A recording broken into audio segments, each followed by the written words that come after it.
Muy buenos días, estimados alumnos, espero que se encuentren muy bien. Una nueva semana que se termina y como siempre los días jueves tenemos que trabajar nuestras habilidades de comprensión lectora.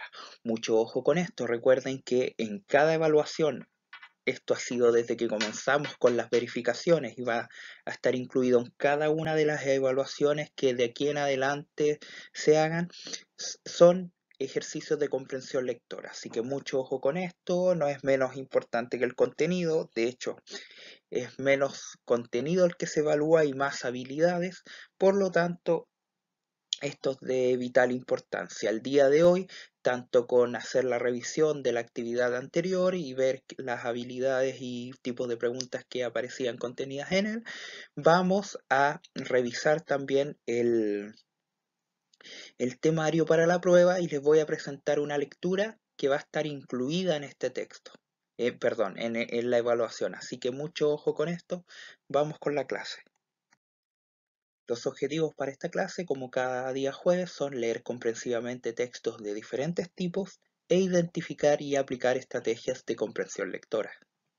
Para comenzar, vamos a revisar la actividad que se envió la clase anterior.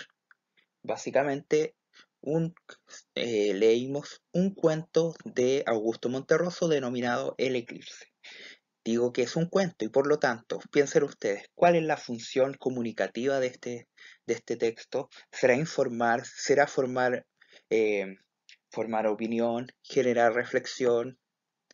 ¿Cuál será el propósito comunicativo detrás de un texto? Recuerden que es un texto literario o no literario. Piénsenlo y al final de la clase volveremos a esto. Vamos con la pregunta número 1 que dice la teoría de Aristóteles respecto a la teoría de los astrónomos mayas. Y dice las opciones son A. Alcanzó mayor precisión científica. B. Tuvo menor trascendencia teórica. C. Logró expandirse por la escritura alfabética. D. Propició el origen del pensamiento filosófico.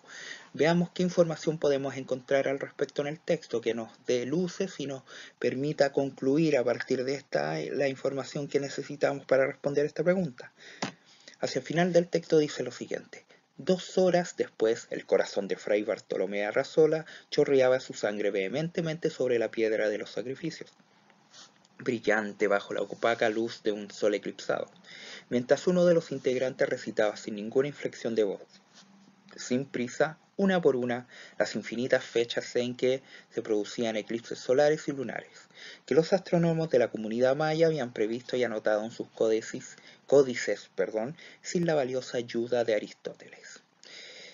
Aquí nos remite a relacionar, ¿verdad?, las teorías de Aristóteles y las teorías de los astrónomos mayas. Hacia el final del texto dice que los astrónomos de la comunidad maya habían previsto, refiriéndose a los eclipses solares y lunares, y anotado en sus códices sin la valiosa ayuda de Aristóteles. Esa es la información que nos sirve, la última, lo que está subrayado. Habla de la relación que hay entre la teoría de los mayas y Aristóteles. Entonces Aristóteles, su teoría, aquí la opción A dice alcanzó mayor precisión científica y de acuerdo a la información que hay contenida en el texto no podemos concluir eso. De hecho dice que los astrónomos habían previsto un montón de eclipses sin la ayuda de Aristóteles, así que esta la podemos descartar desde ya. Tenemos la B, tuvo menor trascendencia teórica, la teoría de Aristóteles está hablando. Podría ser, dejémosla con un puntito ahí, marquémosla por si acaso. C, logró expandirse por la escritura alfabética. En ningún momento nos da a entender que la teoría de Aristóteles tuvo tal expansión como para que los astrónomos mayas la conocieran. De hecho dice ahí, sin la valiosa ayuda de Aristóteles, por lo tanto la podemos descartar. Los astrónomos mayas no habían leído la teoría de Aristóteles. D. Propició el origen del pensamiento filosófico. No hay forma de saber eso por medio del texto, no hay forma de concluirlo, de inferirlo, y si nosotros nos pusiéramos más quisquillosos y empezáramos a buscar en Google cómo se propició el origen del pensamiento filosófico, encontraríamos que hay filósofos anteriores, previos a Aristóteles. Por lo tanto, esta la descartamos. Y la que nos queda es la B, tuvo menor trascendencia teórica. Para efectos de este cuento, de este relato, efectivamente tuvo menor trascendencia teórica la, la teoría de Aristóteles, porque aquí predomina los hallazgos astronómicos de la comunidad maya. Eso fue lo que generó el final de este cuento, de que los mayas tenían ya mayor información al respecto. Entonces, la opción que corresponde es la letra B. Continuemos. 2. En el texto se enfrentan A, la visión religiosa europea y la cultura indígena, B, la cultura grequisca y la visión de los españoles, C, la cultura de Occidente y la visión mítica prehispánica, D, la cultura hispánica y la incredulidad indígena. Veamos cuál nos sirve. Aquí tenemos alguna información extraída del texto que nos puede guiar de alguna manera a poder determinar qué es lo que se está enfrentando. Dice así este extracto, dice, al despertar se encontró rodeado por un grupo de indígenas de rostro impasible que se disponían a sacrificarlo ante un altar. Si nosotros tuviéramos que emitir un juicio de valor respecto a los indígenas en base solamente a lo que está subrayado, donde dice se disponían a sacrificarlo ante un altar. ¿En qué tipo de prácticas se desarrollan los sacrificios? Básicamente responden, piénsenlo ustedes, a, a prácticas donde los grupos, a las distintas sociedades, ya sean civilizaciones o culturas previas, eh, tienen una visión más bien mítica. Esto está asociado a los sacrificios, a satisfacer digamos, los mandatos de algún dios, ¿verdad? Siempre se hacen sacrificios con un fin ritualístico y sagrado. Por lo tanto, podemos denominarla como visión mítica la que tienen los mayas en ese sentido, de acuerdo a lo que está expresando el texto. Y acá dice, entonces floreció en él una idea que tuvo por digna de su talento y de su cultura, está hablando de Fray Bartolomé Arrazola, y su arduo conocimiento de Aristóteles. Si nosotros tenemos que preguntarnos, pregúntense ustedes, ¿a qué cultura corresponde Aristóteles? En primer lugar podríamos decir que es grecística, helénica, de la Grecia antigua. Sin embargo, también es parte del legado clásico de Europa y de la cultura de Occidente. Por lo tanto, entre estas opciones, la que corresponde que aparece y que nos permite responder esta pregunta es la letra C. La letra A no, porque dice la visión religiosa europea, y la cultura indígena, no, si bien tiene una cultura religiosa este personaje, no es lo que se está poniendo en juego, sino que la información que nos da el texto y que nosotros estamos analizando y relacionando esta información nos permite contrarrestar estos dos conceptos, cultura de Occidente y visión mítica prehispánica. Por eso es importante ir a las marcas textuales. Continuemos. Vamos con la número 3, dice, entonces floreció en él una idea digna de su talento y de su cultura universal. El uso del conector subrayado le indica al lector que la idea que se le ocurre a Fray Bartolomé, y aquí tenemos las 4 opciones, dice A, surge en el mismo instante del sacrificio, B, es consecuencia de lo que ha evocado, C, nace en su mente 3 años antes, D, llega como ayuda repentina de Dios. Para responder a esta pregunta lo que vamos a hacer, vamos a preguntarnos qué tipo de conector es. Entonces, busquémoslo. y vamos a hacer este ejercicio de identificar en qué consiste este conector. Acá tenemos, para poder llegar a la respuesta, la información al respecto. Tenemos este tipo de conectores que son los conectores consecutivos. ¿En qué consisten estos? Indican consecuencia o efecto de un hecho planteado anteriormente. Y tenemos una lista aquí, dice, en consecuencia, por consiguiente, luego, entonces, por lo tanto, ahora bien, así que, con que, por eso, por ende, por lo que. Entonces, por lo tanto, y cualquiera de estos que podemos usar y que necesito usar uno ahora, por ende, la opción que nos sirve para resolver esta pregunta tiene que indicar una consecuencia. ¿Y cuál de las opciones que tenemos nos habla de una consecuencia? Básicamente la letra B.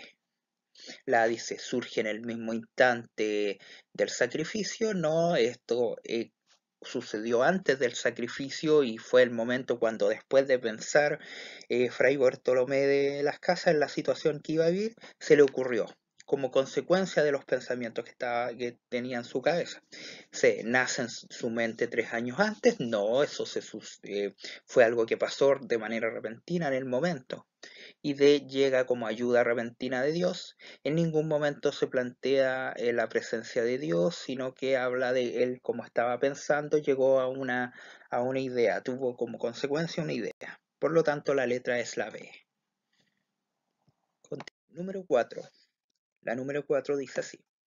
La narración sugiere que A. La sabiduría de los españoles era superior a la de los indígenas. B. Los indígenas se resignaron ante el saber de los frailes. C. Los frailes fueron muy humildes ante la sabiduría de los indígenas. D. La dominación española no reconoció la sabiduría indígena. Vamos al texto para ver qué información nos permite llegar a esta respuesta, a interpretar lo que está diciendo. Dice así, los indígenas lo miraron fijamente y Bartolomé sorprendió la incredulidad en sus ojos. Vio que se produjo un pequeño consejo y esperó. Y aquí esto es importante, por eso lo remarqué. Confiado, no sin cierto desdén. ¿Qué significa desdén? ¿Lo conoce? Básicamente la palabra significa indiferencia y desprecio hacia una persona u cosa, o una cosa. Por lo tanto, que estamos hablando de que esperó con confianza y de alguna manera con cierta indiferencia y desprecio, podemos ir descartando algunas respuestas, como la siguiente. La opción C dice, los frailes fueron muy humildes ante la sabiduría de los indígenas. Si estamos hablando que está con indiferencia y cierto desprecio, desdén, podemos decir que los frailes fueron humildes ante la sabiduría de los indígenas. ¿De acuerdo al texto? No. ¿De acuerdo a lo que aparece en este cuento? No. B dice, los indígenas se resignaron ante el saber de los frailes. Básicamente el texto señala lo contrario. Hacia el final del texto dice que estos discutieron entre sí y lo mataron. De todas maneras, pues ellos tenían mayores conocimientos respecto a los distintos eclipses que se iban a suceder en el tiempo. A. La sabiduría de los españoles era superior a la de los indígenas. Recuerden que, ya lo hemos visto en el texto, decía que los astrónomos mayas habían desarrollado una forma de entender, de saber, de predecir cuándo se iban a producir estos eclipses, y lo tenían todo eso anotado en sus códices. Por lo tanto, tenían bastante sabiduría y la de los españoles no era superior, de acuerdo a este texto, a la de los indígenas. Y nos quedaría la letra D, que dice, la dominación española no reconoció la sabiduría de los indígenas. Eso es lo que podemos inferir. ¿A partir de qué? A partir de la actitud de Fray Bartolomé Arreazola. La letra D, entonces. Continuemos. Número 5. ¿Cuál es el plan de Fray Bartolomé para salvarse del sacrificio? A. Hablar la lengua de los indígenas. B. Engañar a los indígenas. C. Rogar a Dios por su vida. D. Producir un eclipse de sol. Veamos el texto. Dice, entonces floreció en él una idea que tuvo por digna de su talento y de su cultura universal y de su arduo conocimiento de Aristóteles. Recordó que para ese día se esperaba un total eclipse de sol y dispuso en lo más íntimo valerse de aquel conocimiento para engañar a sus opresores y salvar la vida. Básicamente su plan era mentirles, era engañar a sus opresores, es decir, a los indígenas. Por lo tanto, la opción tiene que estar en consonancia con eso. Tenemos las opciones A, hablar la lengua de los indígenas, no es así. B, engañar a los indígenas, que esa sí es la opción correcta. Ese era su plan, hablarles del eclipse pensando que estos no tenían idea de las fechas de los eclipses y de esta manera engañarlos. Número 6.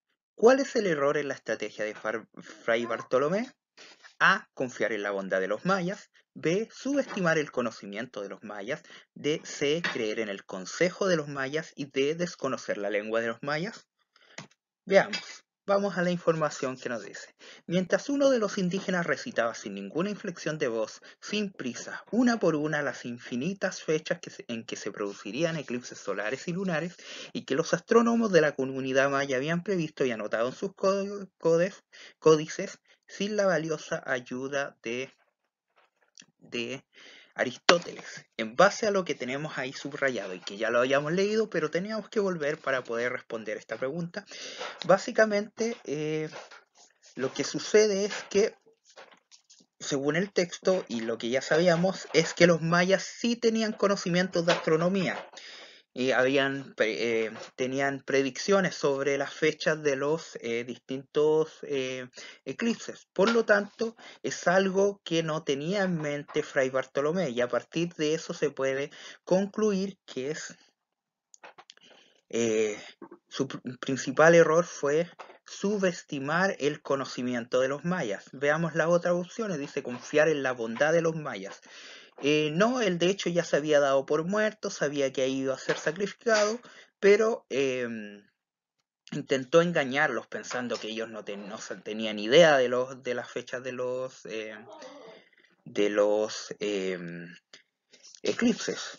C. Creer en el consejo de los mayas. No, él ya se había dado por muerto, como les decía, intentó esta forma de engañarlos.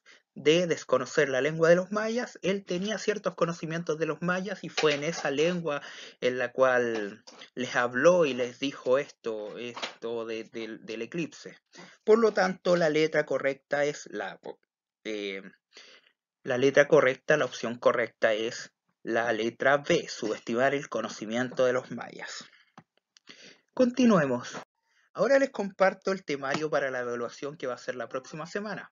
Aquí están, digamos, todos los elementos del género narrativo que hemos visto hasta ahora. Ahora nosotros estamos cerrando esta unidad, por lo tanto vamos a evaluarla en su totalidad.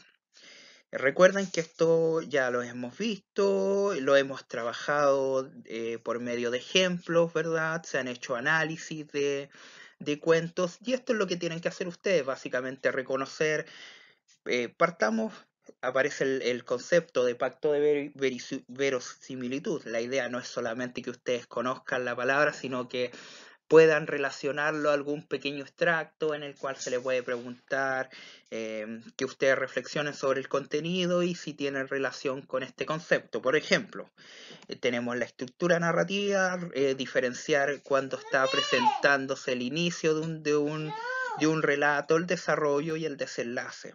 Los tipos de narradores, ¿verdad? De acuerdo a los criterios que vimos en clase, según su participación en la historia, según su grado de conocimiento, ¿verdad? Que son los más importantes. También está la persona gramatical, pero eso ya se puede inferir de manera más fácil, se puede reconocer de manera más fácil. Pongan ojo en reconocer esta diferencia entre heterodiegético y homodiegético y según el grado de conocimiento. Recuerden que habían narradores protagonistas, testigos, omniscientes y de conocimiento relativo. También los tipos de personajes principales, secundarios e incidentales, planos, redondos, tipo y caricaturescos, que eran los distintos criterios que se usaban para para diferenciarlos. Los espacios psicológico, físico y social. Recuerden las descripciones físicas, cómo era el lugar en sí, psicológico que tiene más bien con los sentimientos y la atmósfera interior que se proyectan en un espacio, y social, el conjunto de costumbres de un grupo humano, sus condiciones de vida, sus principales, eh, bueno, como ya decía, costumbres. Luego teníamos el tiempo en la narración y específicamente las anacronías que vimos, los saltos hacia el pasado y los saltos hacia el futuro, ¿verdad? Estilos narrativos directo, indirecto y indirecto libre. Y lo último que vimos que fueron los subgéneros, que esto es lo que se suma. Recuerden que el cuento, el microcuento, la fábula, la novela, el mito y la leyenda, que tenían ciertas características y que eso se puede preguntar, que ustedes puedan de alguna manera reconocer, diferenciar estos distintos subgéneros. Después tenemos los tipos de mundo: realista, cotidiano, fantástico, maravilloso, de la ciencia ficción, onírico, mítico, legendario, utópico y real maravilloso. Recuerden que vimos y recordamos también las características de estos tipos de mundo, por lo tanto ya tienen que relacionar las características al texto al cual se está presentando. Los tienen en sus clases, así que eso lo van a tener a su disposición. No es que la prueba tengan que hacerla sin ningún material a mano. Ustedes tienen sus apuntes y eso los pueden revisar durante la realización de la actividad. Y por último, la comprensión lectora, que es lo que trabajamos jueves a jueves, así que ojo con eso, los tipos de preguntas, cómo, cuando le están preguntando según el texto, si es una pregunta de conocimiento explícito, o sea, de información explícita, de localizar información, ojo cuando tienen que relacionar, sintetizar, inferir, ojo con eso, lo tienen que tener ustedes ya en sus apuntes, así que revísenlo al momento de realizar la prueba. Ahora les comparto un relato de Mario Benedetti denominado La noche de los feos. Este comienza así: ambos somos feos, ni siquiera vulgarmente feos. Ella tiene un pómulo hundido, desde los 8 años cuando le hicieron la operación. Mi asquerosa marca junto a la boca viene de una quemadura feroz, ocurrida a comienzos de mi adolescencia. Tampoco puede decirse que tengamos ojos tiernos, esa suerte de faros de justificación por los que a veces los horribles consiguen arrimarse a la belleza. Les comparto este relato y les voy a hacer una breve reseña de este, porque ustedes tienen que leerlo para la próxima evaluación. Se los envío en esta clase, se los envío en formato PDF en este correo, dado que por su extensión quizás deban leerlo con anterioridad para así facilitar el desarrollo de su prueba y esto no los demore más de lo normal. Así que se los comparto. Y una breve reseña sobre esta narración dice: el relato La noche de los feos forma parte del libro La muerte y otras sorpresas del escritor uruguayo Mario Benedetti. El cuento trata el tema de la importancia que la sociedad brinda a la belleza física, quizás por el bombardeo mediático al que estamos expuestos y la importancia que la apariencia física ha cobrado en nuestro tiempo. Básicamente, como ya les decía, ustedes tienen que leerlo, por supuesto, ojalá previamente a la prueba, para que así puedan contestar, realizar este análisis de una manera más informada, digamos, teniendo ya manejado el contenido de este texto, y de esta manera puedan tener todos los puntos de este ítem. Así que se los comparto, se los dejo y a disposición para que ustedes puedan trabajar con él.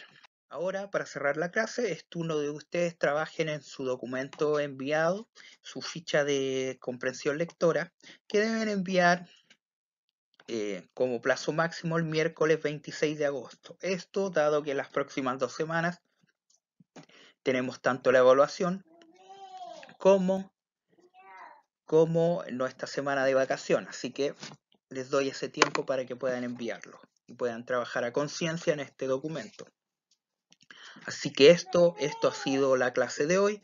Les comparto tanto el temario como este texto para su próxima evaluación y los invito a prepararse para ella para que tengan unos excelentes resultados. Así que toda la fuerza, la confianza para esta próxima evaluación y sé que les va a ir muy bien.